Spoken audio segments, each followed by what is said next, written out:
What's up? Welcome back to Nowstalgia. Dave here with a review of Skrillex's second and third albums, Quest for Fire and Don't Get Too Close. Skrillex, of course, the EDM superstar. People know him, but he hasn't really been doing too much publicly, front and center for quite some time. And then out of nowhere, we got his first album in 9 years, Quest for Fire, and then he surprise dropped his third album, Don't Get Too Close, a day later. So I'm gonna get into all those and just kind of talk about like where we're at with Skrillex now in electronic music. I think it's very interesting. So I kind of been feeling that like Skrillex was gonna be dropping something just because we've been getting such a steady stream of singles the past few months, and especially once the calendar turned to 2023. But still kind of a sneaky drop here. Him Skrillex doing a bunch of secret shows or quickly announced shows around New York the past week, alongside Fred again and Fortet, and you know, capping that off with a quickly announced sold out show at Madison Square Garden, where during the course of that show he dropped the third album, the second album this weekend, Don't Get Too Close. So it's kind of been a big it's kind of been a big whirlwind, a big drop cycle, big release cycle for Skrillex. But I think it's very interesting how we've gotten to this point because, like I said, the last Skrillex album, the debut full length, Recess, that was 2014. It's been a long time. I think just generally, Skrillex has been largely removed as a public facing act with any regularity since, a year later when that Jack U album came out with Diplo, the big hit with Bieber, of course. And since then, Skrillex has almost been more of a songwriter for pop stars and has not really been doing too much, right? If you think about where EDM has gone to at this point, Skrillex, of course, the face of dubstep when dubstep was at its peak, nearly 10 years ago now. And since then, we've had, I think trap as a subgenre really wax and wane already.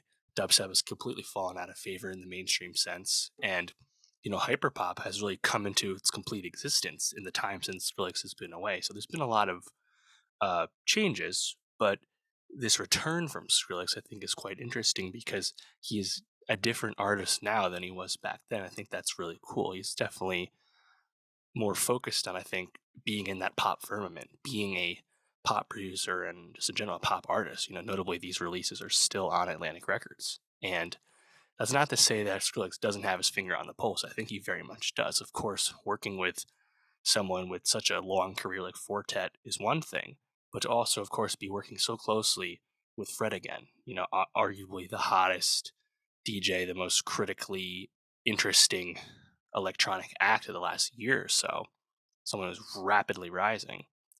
And if you look further on the track list, at the MSG show, he brings out Porter Robinson, someone else who I think has really come into his own, during the pandemic era and is getting a lot of critical attention. I think Sonny, he just knows what's up.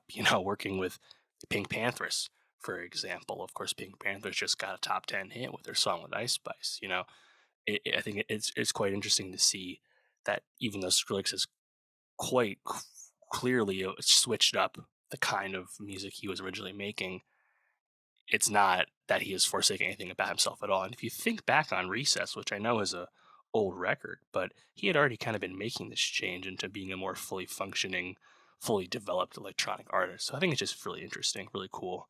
And it's hard not to compare these two albums against each other, again, released a day apart. So I'm just going to talk about both of them kind of in tandem here. In general, I say I liked both of them. Quest for Fire, 15 songs, 45 minutes. It's very uh, tightly packed album with a lot of stuff in there. And then Don't Get Too Close is even shorter and even heavier on the guest list. I think Don't Get Too Close is probably, I think, more easier to get into and listen to just because I think it's a bit more pop leaning, especially with those guests that seem to really complement what Skrillex is going for. But Quest for Fire is probably the more interesting record, I think, from a production standpoint. Not that I necessarily like it as much though, which I think is kind of an interesting thing I've been trying to gravitate towards here. But right off the bat with Quest for Fire, you have Leave Me Like This, which is one of the myriad singles. There's been a ton of singles at this point, but Leave Me Like This, the Bobby Raps feature. I think that's a really interesting song, really cool song. And notably, if you've been paying attention, is a song that's been out in some capacity for a while because that, of course, was famously dropped during Fred Again's Boiler Room set last summer. So people have heard that one. But in general, that's just a really fun song, like the way like the drop progression happens. I enjoy that one. And right after that, you have Ratatat, another single featuring Missy Elliott. You know, Missy, of course, sounds, I think, tremendous on that, but another one where you just kind of build up with this amazing flow from Missy, and then you get into just everything a really engaging track. Um, in general, we have guests everywhere on this. I think perhaps my favorite guest of all, another single, would be Rumble, which also has Fred again on the beat here, but featuring Flodan, the grime MC, one of the most, if not the most signature like flow from UK hip hop. Very unique voice for sure. I think he sounds great, sounds right at home on Skrillex production. It's really fun.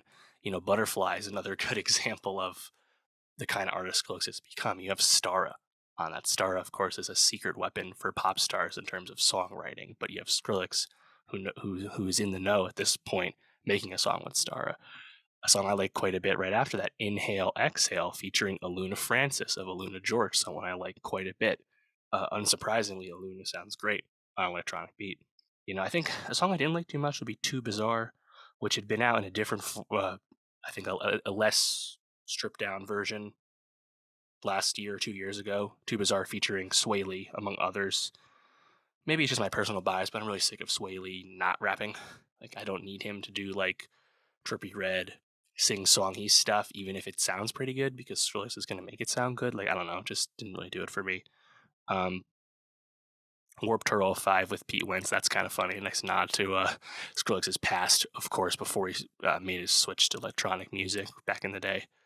Supersonic, of course, notably, you have Dylan Brady on there. You know, again, Skrillex clearly in the know, making music with Fortet, making music with Fred again, Pink Panthers. Of course, you'd have Dylan Brady of 100X involved somehow because he's just kind of in the mix there. And still here, the last song has Porter Robinson, as I noted.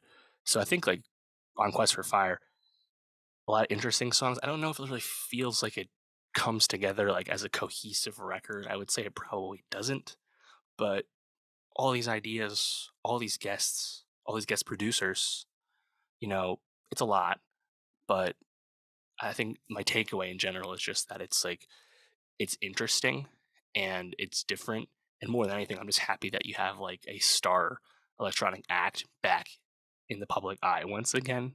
Because I always thought Skloak was pretty interesting.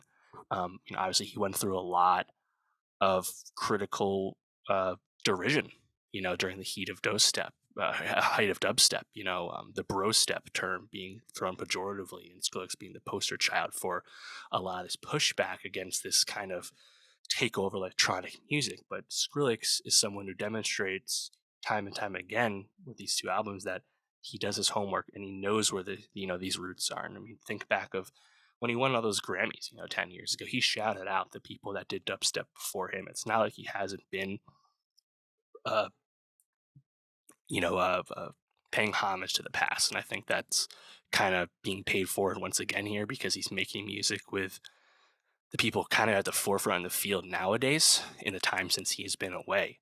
So maybe I'm just kind of being a sucker for that, but I think it goes a long way in my opinion.